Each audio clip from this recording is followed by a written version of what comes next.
Bonjour à tous, bien-aimés dans le Seigneur. Comment nous allons dans cette nouvelle journée, dans notre 29e journée de jeûne et de prière avec le ministère de la clinique spirituelle? Je souhaite que nous allions véritablement bien, que notre cœur soit en bonne forme, que notre esprit soit disposé, que notre corps puisse répondre Amen. Et bien aimé, si quelqu'un ressent un petit peu d'épuisement, un petit peu de fatigue, ben c'est normal.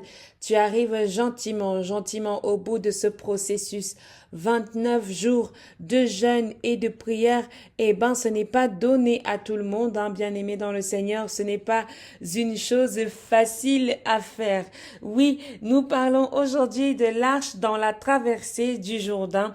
Nous allons beaucoup lire la parole de Dieu ensemble et c'est pourquoi nous allons commencer par bien nous disposer comme d'habitude. Alors, je suis avec Ada Eyi et Mercy Shinwo. Yes, sir.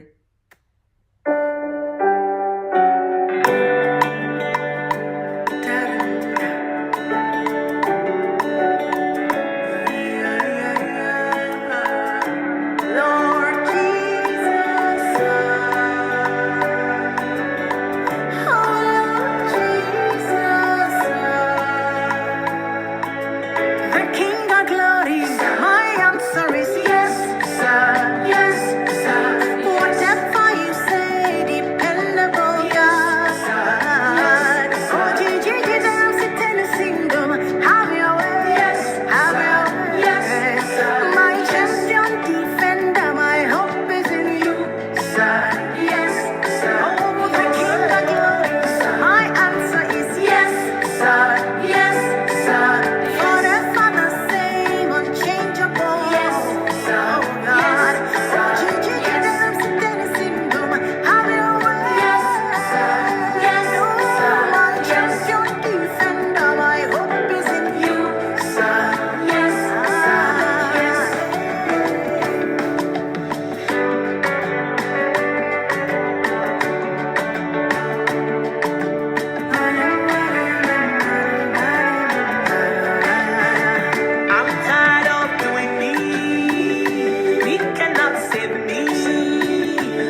Bien-aimé dans le Seigneur, je vais t'inviter maintenant dans la prière de l'invocation du Saint-Esprit de Dieu.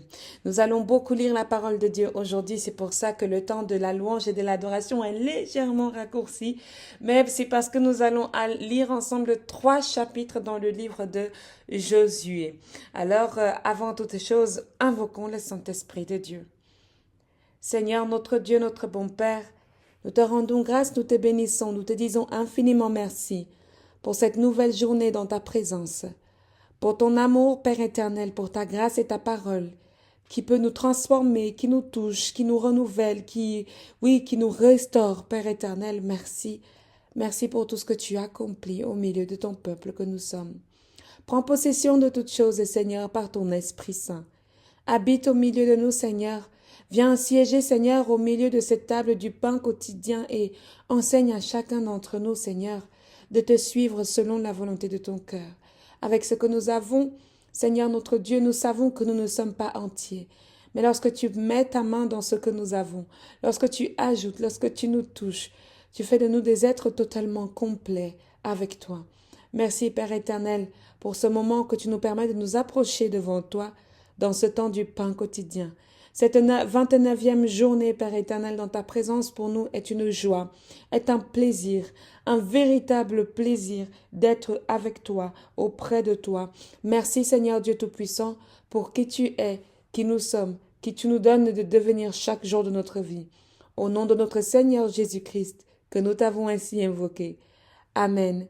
Bien-aimé dans le Seigneur, je te reçois ici dans le ministère de la clinique spirituelle au nom agissant de notre Seigneur Jésus-Christ de Nazareth. Je suis heureuse de pouvoir te retrouver.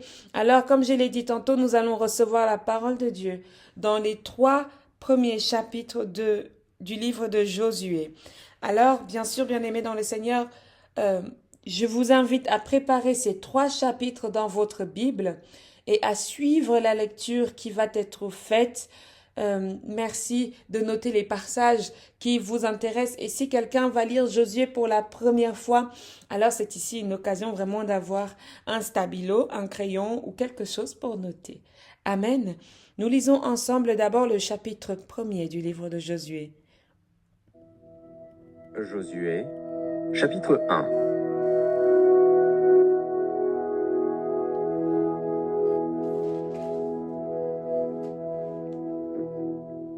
Après la mort de Moïse, serviteur de l'Éternel, l'Éternel dit à Josué, fils de Nun, serviteur de Moïse, « Moïse, mon serviteur, est mort. Maintenant, lève-toi, passe ce Jourdain, toi et tout ce peuple, pour entrer dans le pays que je donne aux enfants d'Israël. Tout lieu que foulera la plante de votre pied, je vous le donne, comme je l'ai dit à Moïse. Vous aurez pour territoire depuis le désert et le Liban jusqu'au grand fleuve, le fleuve de l'Euphrate, tout le pays des Hétiens et jusqu'à la grande mer vers le soleil couchant. Nul ne tiendra devant toi, tant que tu vivras. Je serai avec toi, comme j'ai été avec Moïse. Je ne te délaisserai point, je ne t'abandonnerai point. Fortifie-toi et prends courage, car c'est toi qui mettras ce peuple en possession du pays que j'ai juré à leur père de leur donner. Fortifie-toi seulement et aie bon courage, en agissant fidèlement selon toute la loi que Moïse, mon serviteur, t'a prescrite. Ne t'en détourne ni à droite ni à gauche, afin de réussir dans tout ce que tu entreprendras. Que ce livre de la loi ne s'éloigne point de ta bouche. Médite-le jour et nuit, pour agir fidèlement selon tout ce qui y est écrit, car c'est alors que tu auras du succès dans tes entreprises. C'est alors que tu réussiras. Ne t'ai-je pas donné cet ordre? Fortifie-toi et prends courage. Ne t'effraie point et ne t'épouvante point, car l'Éternel, ton Dieu, est avec toi dans tout ce que tu entreprendras. Josué donna cet ordre aux officiers du peuple. Parcourez le camp, et voici ce que vous commanderez au peuple. Préparez-vous des provisions, car dans 3 jours vous passerez ce Jourdain pour aller conquérir le pays dont l'Éternel, votre Dieu, vous donne la possession. Josué dit aux Rubénites, aux Gadites et à la demi-tribu de Manassé, « Rappelez-vous ce que vous a prescrit Moïse, serviteur de l'Éternel, quand il a dit, « L'Éternel, votre Dieu, vous a accordé du repos et vous a donné ce pays. Vos femmes, vos petits-enfants et vos troupeaux resteront dans le pays que vous a donné Moïse de ce côté-ci du Jourdain. Mais vous tous, hommes vaillants, vous passerez en armes devant vos frères et vous les aiderez, jusqu'à ce que l'Éternel ait accordé du repos à vos frères comme à vous, et qu'ils soient aussi en possession du pays que l'Éternel, votre Dieu, leur donne. Puis vous reviendrez prendre possession du pays qui est votre propriété et que vous a donné Moïse, serviteur de l'Éternel, de ce côté-ci du Jourdain, vers le soleil levant. Ils répondirent à Josué en disant : Nous ferons tout ce que tu nous as ordonné et nous irons partout où tu nous enverras. Nous t'obéirons entièrement, comme nous avons obéi à Moïse. Veuille seulement l'Éternel, ton Dieu, être avec toi, comme il a été avec Moïse. Tout homme qui sera rebelle à ton ordre et qui n'obéira pas à tout ce que tu lui commanderas sera puni de mort. Fortifie-toi seulement et prends courage.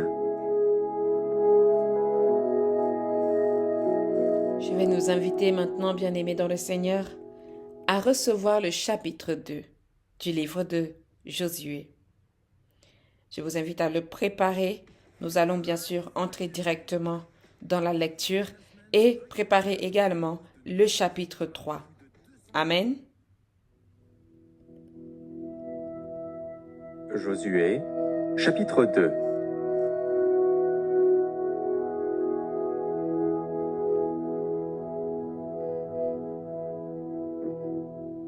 Josué, fils de Nun, fit partir secrètement de Sittim 2 espions, en leur disant : Allez, examinez le pays, et en particulier Jéricho. Ils partirent, et ils arrivèrent dans la maison d'une prostituée, qui se nommait Rahab, et ils y couchèrent. On dit au roi de Jéricho : Voici, des hommes d'entre les enfants d'Israël sont arrivés ici, cette nuit, pour explorer le pays. Le roi de Jéricho envoya dire à Rahab : Fais sortir les hommes qui sont venus chez toi, qui sont entrés dans ta maison, car c'est pour explorer tout le pays qu'ils sont venus. La femme prit les 2 hommes et les cacha, et elle dit : Il est vrai que ces hommes sont arrivés chez moi, mais je ne savais pas d'où ils étaient. Et, comme la porte a dû se fermer de nuit, ces hommes sont sortis. J'ignore où ils sont allés. Hâtez-vous de les poursuivre et vous les atteindrez. Elle les avait fait monter sur le toit et les avait cachés sous des tiges de lin qu'elle avait arrangées sur le toit. Ces gens les poursuivirent par le chemin qui mène au gué du Jourdain et l'on ferma la porte après qu'ils furent sortis. Avant que les espions se couchassent, Rahab monta vers eux sur le toit et leur dit : L'Éternel, je le sais, vous a donné ce pays. La terreur que vous inspirez nous a saisis et tous les habitants du pays tremblent devant vous. Car nous avons appris comment, à votre sortie d'Égypte, l'Éternel a mis à sec devant vous les eaux de la mer Rouge, et comment vous avez traité les 2 rois des Amoréens au-delà du Jourdain, Sion et Og, que vous avez dévoués par interdit. Nous l'avons appris, et nous avons perdu courage, et tous nos esprits sont abattus à votre aspect, car c'est l'Éternel, votre Dieu, qui est Dieu en haut dans les cieux et en bas sur la terre. Et maintenant, je vous prie, jurez-moi par l'Éternel que vous aurez pour la maison de mon père la même bonté que j'ai eue pour vous. Donnez-moi l'assurance que vous laisserez vivre mon père, ma mère, mes frères, mes sœurs et tous ceux qui leur appartiennent, et que vous nous sauverez de la mort. Ces hommes lui répondirent : Nous sommes prêts à mourir pour vous, si vous ne divulguez pas ce qui nous concerne. Et quand l'Éternel nous donnera le pays, nous agirons envers toi avec bonté et fidélité. Elle les fit descendre avec une corde par la fenêtre, car la maison qu'elle habitait était sur la muraille de la ville. Elle leur dit : Allez du côté de la montagne, de peur que ceux qui vous poursuivent ne vous rencontrent. Cachez-vous là pendant 3 jours, jusqu'à ce qu'ils soient de retour. Après cela, vous suivrez votre chemin. Ces hommes lui dirent : Voici de quelle manière nous serons quittes du serment que tu nous as fait faire. À notre entrée dans le pays, attache ce cordon de fil cramoisi à la fenêtre par laquelle tu nous fais descendre et recueille auprès de toi dans la maison de ton père, ta mère, tes frères et toute la famille de ton père. Si quelqu'un d'eux sort de la porte de ta maison pour aller dehors, son sang retombera sur sa tête et nous en serons innocents. Mais si on met la main sur l'un quelconque de ceux qui seront avec toi dans la maison, son sang retombera sur notre tête.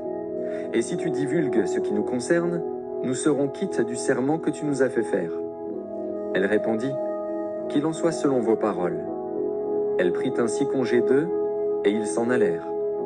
Et elle attacha le cordon de cramoisi à la fenêtre. Ils partirent et arrivèrent à la montagne, où ils restèrent 3 jours, jusqu'à ce que ceux qui les poursuivaient fussent de retour. Ceux qui les poursuivaient les cherchèrent par tout le chemin, mais ils ne les trouvèrent pas. Les 2 hommes s'en retournèrent, descendirent de la montagne et passèrent le Jourdain. Ils vinrent auprès de Josué, fils de Nun, et lui racontèrent tout ce qui leur était arrivé.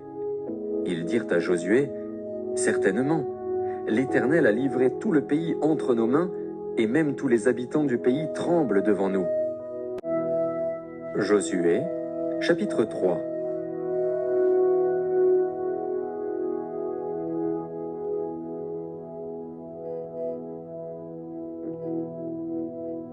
Josué, s'étant levé de bon matin, partit de Sittim avec tous les enfants d'Israël. Ils arrivèrent au Jourdain, et là, ils passèrent la nuit avant de le traverser. Au bout de 3 jours, les officiers parcoururent le camp et donnèrent cet ordre au peuple: « Lorsque vous verrez l'arche de l'alliance de l'Éternel, votre Dieu, portée par les sacrificateurs, les Lévites, vous partirez du lieu où vous êtes et vous vous mettrez en marche après elle. Mais il y aura entre vous et elle une distance d'environ 2000 coudées. N'en approchez pas. Elle vous montrera le chemin que vous devez suivre, car vous n'avez point encore passé par ce chemin. » Josué dit au peuple, « Sanctifiez-vous, car demain l'Éternel fera des prodiges au milieu de vous. » Et Josué dit aux sacrificateurs, « Portez l'arche de l'Alliance et passez devant le peuple. » Ils portèrent l'arche de l'Alliance et ils marchèrent devant le peuple. L'Éternel dit à Josué, « Aujourd'hui, je commencerai à t'élever aux yeux de tout Israël, afin qu'ils sachent que je serai avec toi comme j'ai été avec Moïse. Tu donneras cet ordre aux sacrificateurs qui portent l'arche de l'Alliance. Lorsque vous arriverez au bord des eaux du Jourdain, vous vous arrêterez dans le Jourdain. » Josué dit aux enfants d'Israël, « Approchez et écoutez les paroles de l'Éternel, votre Dieu. » Josué dit, « À ceci vous reconnaîtrez que le Dieu vivant est au milieu de vous, et qu'il chassera devant vous les Cananéens, les Hétiens, les Héviens, les Phéréziens, les Girgasiens, les Amoréens et les Jébusiens. Voici, l'arche de l'alliance du Seigneur de toute la terre va passer devant vous dans le Jourdain. Maintenant, prenez 12 hommes parmi les tribus d'Israël, un homme de chaque tribu. Et dès que les sacrificateurs qui portent l'arche de l'Éternel, le Seigneur de toute la terre, poseront la plante des pieds dans les eaux du Jourdain, les eaux du Jourdain seront coupées, les eaux qui descendent d'en haut, et elles s'arrêteront en un monceau. » Le peuple sortit de ses tentes pour passer le Jourdain, et les sacrificateurs qui portaient l'arche de l'Alliance marchèrent devant le peuple. Quand les sacrificateurs qui portaient l'arche furent arrivés au Jourdain, et que leurs pieds se furent mouillés au bord de l'eau, le Jourdain regorge par-dessus toutes ses rives tout le temps de la moisson, les eaux qui descendent d'en haut s'arrêtèrent et s'élevèrent en un monceau à une très grande distance près de la ville d'Adam, qui est à côté de Tsartan. Et celles qui descendaient vers la mer de la plaine, la mer Salée, furent complètement coupées. Le peuple passa vis-à-vis de Jéricho. Les sacrificateurs qui portaient l'arche de l'Alliance de l'Éternel s'arrêtèrent de pied ferme sur le sec, au milieu du Jourdain, pendant que tout Israël passait à sec, jusqu'à ce que toute la nation eût achevé de passer le Jourdain.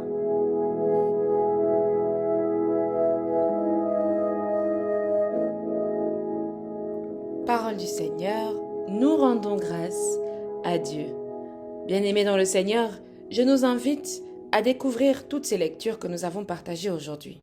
Bien-aimés dans le Seigneur, avant que nous puissions aller directement sur les versets qui vont nous intéresser aujourd'hui, c'est-à-dire Josué chapitre 3, versets particulièrement 14 à 17, ou encore un petit peu avant, nous allons d'abord partager quelque chose de fabuleux et de merveilleux dans les premiers chapitres de ces passages, parce que c'est important pour ceux qui n'ont pas aussi lu Josué. Je ne vais pas ici donner la structure comme je l'ai fait quand nous parlions des prophètes, mais je vais par exemple juste en lien avec les 2 premiers jours ou les jours qui précèdent cette prédication d'aujourd'hui ou ce partage d'aujourd'hui. Nous avons vu que l'Éternel disait que dans l'arche de l'Alliance, bien-aimée dans le Seigneur, il y avait dans cette arche la loi. N'est-ce pas? Il a fait faire des lois sur la table, sur les tables de pierre. Et c'est dans l'arche de l'Alliance que se trouvent ces tables de pierre qui contiennent la loi. L'Éternel a utilisé le terme témoignage, comme nous avons pu le voir encore. Mais ici, dans Josué 1, verset 7, ils reviennent sur l'appellation de la loi. Fortifie-toi seulement, va-t-il dire, et aie bon courage en agissant fidèlement selon la loi que Moïse, mon serviteur, t'a prescrite. Ne t'en détourne ni à droite ni à gauche, afin de réussir dans tout ce que tu entreprendras. Alors, une fois de plus, donc ici, il utilise le terme la loi. Avec Moïse, ça a été, n'est-ce pas, son témoignage, quelque chose qui implique sa vérité, sa parole de vérité. Ensuite, dans l'histoire de Rahab, peut-être que certains ou certaines d'entre nous ne se souvenaient plus de Rahab, cette femme prostituée de la ville de Jéricho, qui a secouru 2 espions envoyés de Josué dans la ville de Jéricho. Rahab a passé donc un marché avec eux. Je vais lire avec vous quelques versets. La femme prit les 2 hommes et les cacha. Et elle dit, je suis au verset 4, « Il est vrai que ces hommes sont arrivés chez moi, mais je ne savais point d'où ils étaient. » Disons que Rahab n'a pas cherché plus que ça. D'où est-ce qu'ils étaient? Mais elle les a quand même cachés. Elle les a fait monter sur le toit de sa maison. Je suis au verset 6 du chapitre 2. Elle les avait fait monter sur le toit et il les avait cachés sous des tiges de lin qu'elle avait arrangées sur le toit. Verset 7. Ces gens les poursuivirent par le chemin qui mène au gué du Jourdain. Et l'on ferma la porte après qu'ils furent sortis. Maintenant, Rahab, au verset 8, avant que les espions ne se couchassent, Rahab monta vers eux sur le toit et leur dit, « L'Éternel, je le sais, vous a donné ce pays. La terreur que vous inspirez nous a saisis, et tous les habitants du pays tremblent devant vous. » J'aime beaucoup cette parole de Rahab qui va dire, « Je le sais, l'Éternel vous a donné ce pays. Je le sais, ce que nous avons est en votre possession, vous appartient. Ce que nous avons vous appartient parce que l'Éternel vous l'a donné. » Elle va reconnaître en le Dieu de ses espions le véritable Dieu. Allons ensemble vers le verset 11. « Nous l'avons appris et nous avons perdu courage, et tous nos esprits sont abattus à votre aspect. Car c'est l'Éternel votre Dieu, qui est Dieu en haut dans les cieux et en bas sur la terre. » Alléluia. Je vais dire à quelqu'un ici, dans ce parcours, que Moïse avait fini sa mission, Moïse avait fini son cheminement, Josué a pris, n'est-ce pas, la succession de Moïse. Et maintenant, lorsque tu as une mission, lorsque tu reprends la succession peut-être d'un travail, dans une église ou dans un ministère, c'est important aussi que ton ministère, au travers de son chemin, puisse convertir des personnes, puisse toucher des personnes. Et l'Éternel t'amène vers des personnes qui sont disposées à recevoir. Aujourd'hui, c'est très rare que nous ayons encore des Rahab qui sont prêts à nous aider. Aujourd'hui, c'est très rare que nous ayons encore des personnes qui sont disposées à nous aider. Au contraire, même nous rencontrons sur notre chemin des personnes qui nous mettent des bâtons dans les roues, des personnes qui nous mettent le poison lorsque nous prenons, n'est-ce pas, quelques jours pour aller dormir chez eux, pour aller manger chez eux. Nous rentrons de là, bien-aimés dans le Seigneur, avec peut-être des maladies, des problèmes. Or, ici, nous rencontrons une femme qui est là placé peut-être par Dieu, mais qui reconnaît Dieu et à qui Dieu va parler, à qui Dieu va inviter ou inciter à protéger le peuple d'Israël. Bien-aimés dans le Seigneur, pour moi c'est important ici parce que rares sont encore aujourd'hui les femmes ou les personnes qui ont le caractère de Rahab dans notre cheminement spirituel.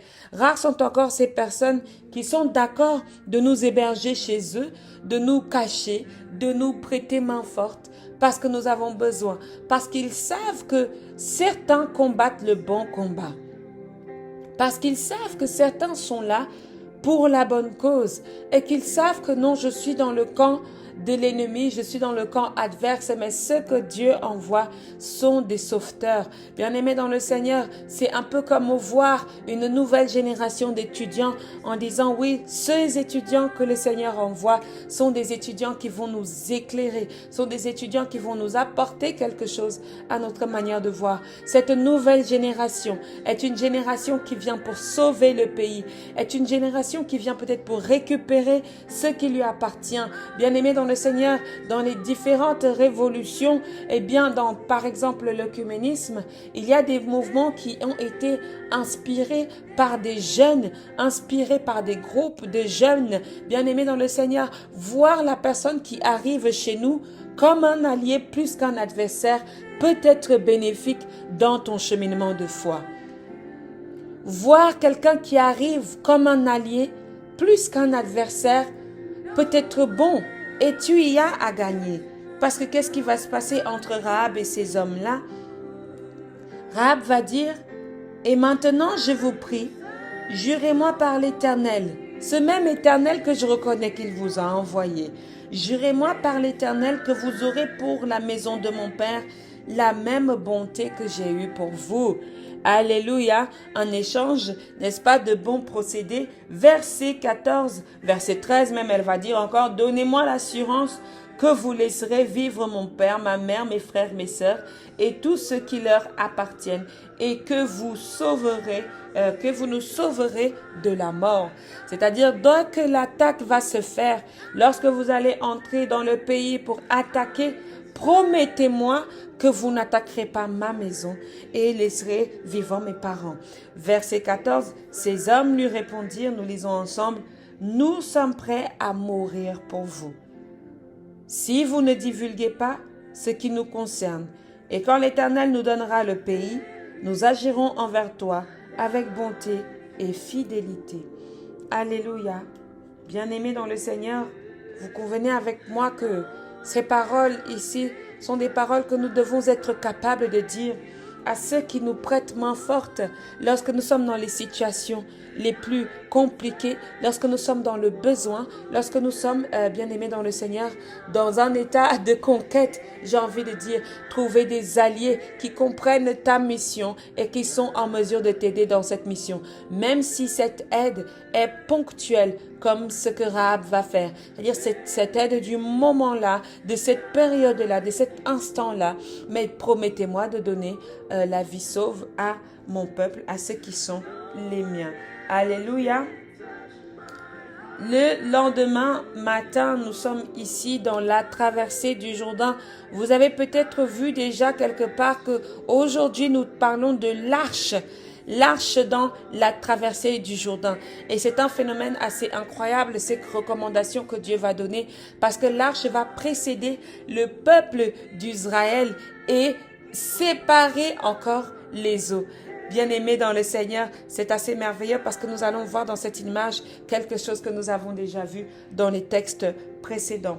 Le lendemain matin, bien-aimés, il s'agit ici, selon la Bible Semeur, du jour où Josué donne l'ordre, n'est-ce pas, de se préparer à traverser le Jourdain, préparer à traverser ce fleuve avec l'arche et bien sûr le peuple de Dieu. Mais voici, des espions sont donc envoyés. Le coffre de l'Alliance, l'arche de l'Alliance ici, bien-aimés dans le Seigneur, est-ce que nous pouvons lire ensemble le verset 3? Et donnèrent au peuple les ordres suivants.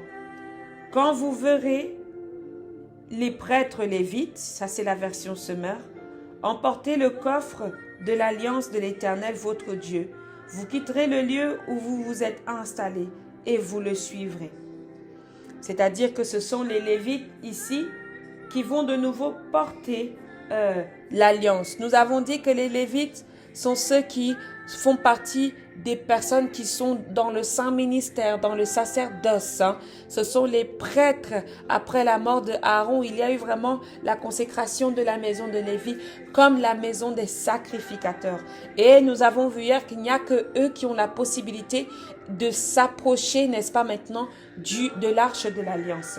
La Bible dit donc que les Lévites vont porter l'arche de l'alliance et vont marcher devant le peuple. Et le peuple doit les suivre.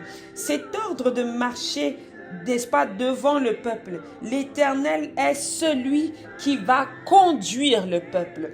L'Éternel est celui qui nous conduit, bien-aimés dans le Seigneur. La parole ici qui nous est dite, c'est-à-dire que c'est pas nous qui conduisons l'Éternel, c'est pas nous qui sommes devant et l'arche de l'alliance est derrière nous, mais nous sommes derrière et l'arche de l'alliance est devant nous. C'est ici une image pour montrer, bien-aimés, que l'Éternel lui-même est là pour conduire le peuple.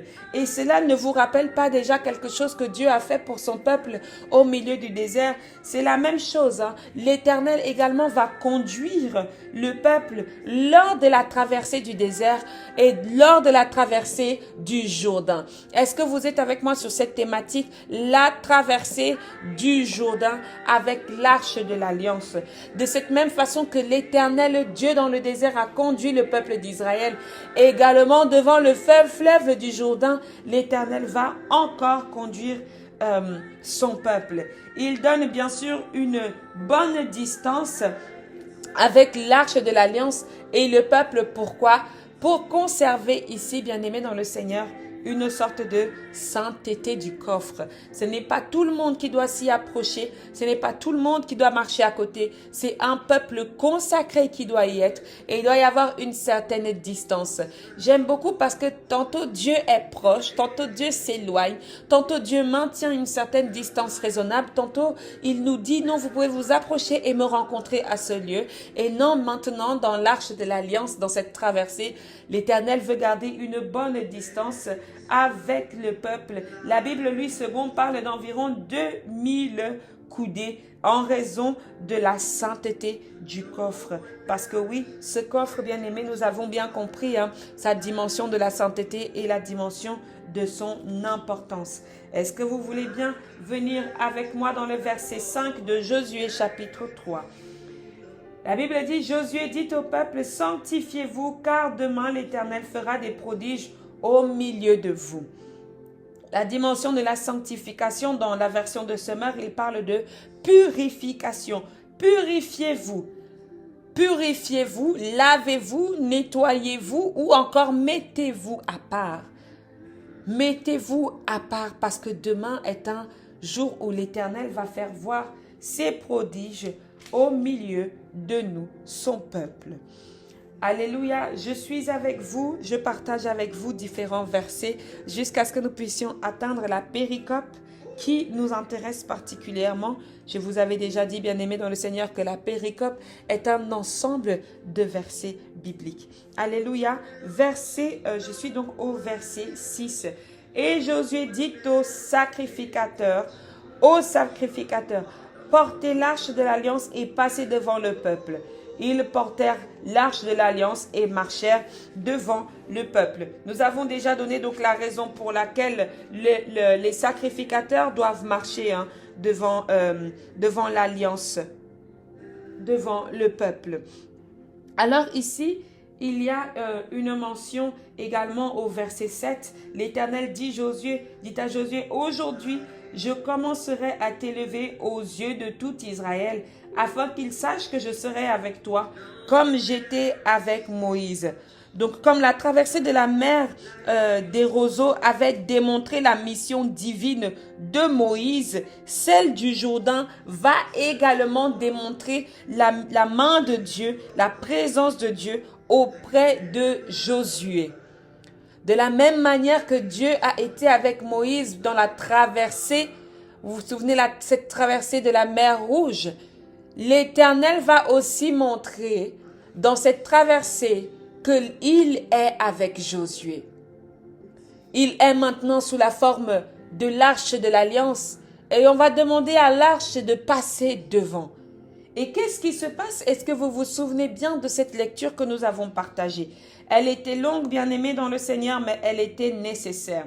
Je suis au verset 13. Et dès que les sacrificateurs qui portent l'arche de l'Éternel, le Seigneur de toute la terre, poseront la plante des pieds dans les eaux du Jourdain, les eaux du Jourdain seront coupées. Les eaux qui descendent d'en haut, et elles s'arrêteront en monceaux. Le peuple sortit de ses tentes pour passer le Jourdain, et les sacrificateurs qui portaient l'arche de l'Alliance marchèrent devant le peuple. Quand les sacrificateurs qui portaient l'arche furent arrivés au Jourdain et que leurs pieds furent mouillés au bord de l'eau, le Jourdain regorge par-dessus toutes ses rives tout le temps de la moisson. Les eaux qui descendent d'en haut s'arrêtèrent et s'élevèrent en un monceau à une très grande distance, près de la ville d'Adam qui était à côté de Tsatan. Et celles qui descendaient vers la mer de la plaine, la mer salée, furent complètement coupées. Le peuple passa vis-à-vis de Jéricho. Alléluia. Bien-aimés dans le Seigneur, c'est assez merveilleux ici. Les 12 hommes vont maintenant être ces 12 tribus qui vont porter l'arche de l'Alliance. Les 12 peuples héritiers de la parole de Dieu. Les eaux vont s'élever. Nous avons dit que la péricope qui nous intéresse aujourd'hui, bien aimé, c'est du verset 14 au verset 17. Mais nous parcourons encore. Les eaux vont s'élever comme un mur. Également dans le récit de la traversée de la mer Rouge. La similitude entre les deux événements souligne par la reprise du même langage, bien-aimé, vise à témoigner ou démontrer que l'Éternel est avec Josué comme il a été avec Moïse. Et ceci selon le souhait des responsables, donc selon le souhait de Moïse. Bien-aimé dans le Seigneur, encore à partir du verset 15, 16 et 17, au milieu du Jourdain, un miracle va encourager Israël et décourager ses ennemis. Il montre en effet que l'Éternel est le Seigneur de toute la terre, supérieur à toute force, notamment les prophètes de Baal, le principal dieu des Cananéens, censé avoir triomphé des dieux ou d'autres dieux. En faisant, n'est-ce pas, cette traversée à son peuple, à la barrière murale du Jourdain. Le Jourdain s'est levé, comme les eaux de la mer Rouge se sont levées. Ils ont traversé à pied sec. Ils ont traversé à pied sec. L'arche de l'Alliance n'a pas été noyée. Lorsque tu contiens en toi quelque chose de précieux, quelque chose qui appartient à Dieu, cela n'est pas noyé. Cela n'est pas noyé par les circonstances. Cela n'est pas noyé par les difficultés. Cela n'est pas noyé par les multitudes de choses qui t'entourent. Non, Dieu dispose même le Jourdain. Il assèche le Jourdain afin que tu puisses traverser. Je veux dire à quelqu'un aujourd'hui qui a l'impression de porter une mission lourde. Quelqu'un aujourd'hui qui a l'impression de porter une charge lourde dans son cheminement spirituel. Une mission au sein de son ministère qui a besoin d'épaules. Il y a 12 personnes qui ont dû porter l'arche. Et bien aimé, l'arche n'a pas été noyée. L'arche n'a pas coulé. Dieu a fait assécher l'eau. Dieu a fait assécher le Jourdain. Je vais te dire aujourd'hui que ta mission peut être lourde. Être celle qui est de porter la parole de Dieu aux nations. Être celle qui est de porter l'arche. Être celle qui est de faire traverser le peuple d'Israël. Mais ne crains pas lorsque tu arrives face au Jourdain. Une solution solution t'appartient face au Jourdain. Et Dieu veut même que tu passes par le Jourdain pour te montrer à quel point il est avec toi. Même Josué, nous nous rappelons de ce chapitre 1, Josué avait peur, Josué était découragé et l'Éternel va lui dire, fortifie-toi et prends courage, ne t'ai-je point dit d'être fort, ne sois point effrayé, parce que la mission est lourde, parce que la mission est compliquée, parce que la mission est chargée, parce que la mission fait peur. Et nous avons besoin de recevoir, bien-aimés dans le Seigneur, ces fortifications du Seigneur venant de sa propre bouche. Ces fortifications du Seigneur dites à Josué, fortifie-toi, prends courage. Aujourd'hui, l'arche traverse. L'arche avait besoin d'être portée par 12 hommes. Imagine la lourdeur de la chose. Imagine la complication de la chose. 12 hommes, 12 tribus pour l'arche de l'alliance. Peut-être que toi aujourd'hui tu te sens seul. Seul pour cette mission grande que l'Éternel réserve pour toi. Je prie que toi aussi, tu aies ces hommes qui t'aident à porter ta mission. Tu aies ces hommes qui t'aident à porter ce poids qui est déposé entre tes mains.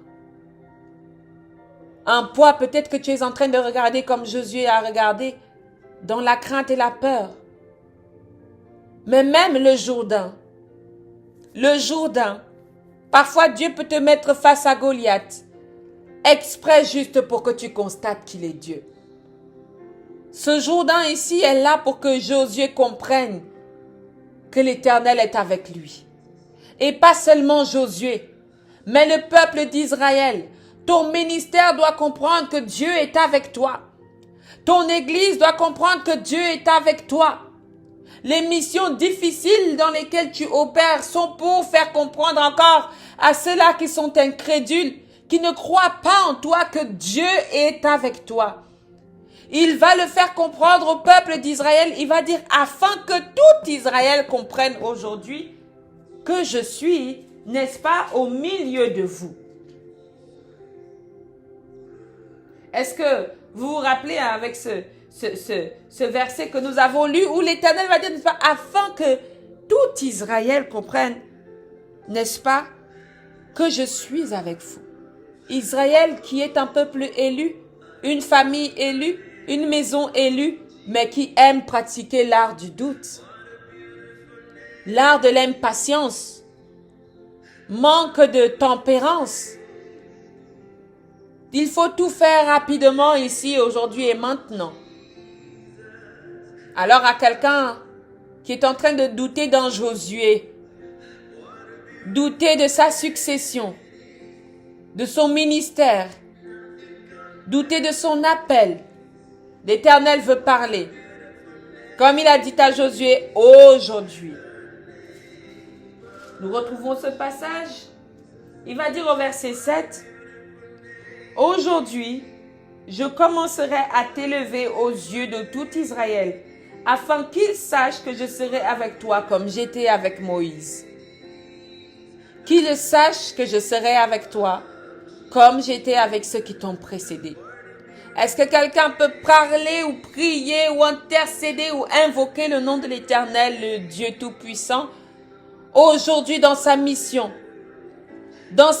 peut-être prophétique, dans sa mission d'intercesseur, dans sa mission de sacerdoce, que quelqu'un puisse dire, Éternel, localise-moi comme tu as été avec Moïse. Travaille avec moi comme tu as travaillé avec Josué, afin que mon ministère sache que tu es avec moi. Afin que mon ministère sache que tu es avec moi. Fais sécher le Jourdain des complications, le Jourdain des difficultés, le Jourdain des sécheresses, des difficultés financières, le Jourdain de ma noyade, le Jourdain de mes pleurs, le Jourdain de mon célibat qui est en train de déborder. Le Jourdain de ma tristesse qui est en train de déborder. Le Jourdain de ma colère. Le Jourdain de ma haine. Fais sécher cela, Seigneur, afin que pendant ces 40 jours, que ta parole et ta présence se posent sur le Jourdain de ma vie et que je puisse te recevoir. Alléluia. Afin que l'Éternel, bien Dieu, se manifeste dans ton ministère, comme il l'aura fait avec Josué et Moïse, qui l'a précédé. La traversée de l'arche dans le Jourdain, bien-aimé dans le Seigneur, est ce signe répété de Dieu ou utilisé de Dieu pour montrer qu'il précède le peuple, qu'il précède la mission, qu'il précède le peuple dans leur objectif, là où l'Éternel veut qu'ils arrivent. Cette même situation aujourd'hui, nous la souhaitons dans notre vie. Que l'Éternel nous précède en toutes choses. Oui, nous le disons, que l'Éternel nous précède en toutes choses de la même manière dont il a précédé Israël face au Jourdain. Qu'il nous précède dans nos différents objectifs, examens, difficultés, challenges, ce à quoi les différents ministères font face, ce à quoi les leaders font face. Que l'Éternel te précède en toutes choses. Amen, amen, amen. Bien-aimé dans le Seigneur, je souhaite que cette parole ait suscité en toi une motivation de pouvoir être fortifié, de continuer d'avancer, malgré les difficultés. Que l'Éternel te précède en toutes choses. Je te laisse avec les 18 heures, bien-aimé dans le Seigneur, de ce jour et les 21 heures de la prière inspirée faite par 3 intervenants de ce jeûne du ministère de la clinique spirituelle. Oui, nous vous attendons, bien-aimés dans le Seigneur, nombreux pour notre rencontre du 6 au 8 décembre, afin que, bien-aimés, nous puissions célébrer ensemble, intercéder ensemble, prier ensemble, débattre ensemble, regarder à l'Éternel ensemble. Dans le nom de notre Seigneur Jésus-Christ de Nazareth, je vous dis à demain pour un nouveau pain quotidien.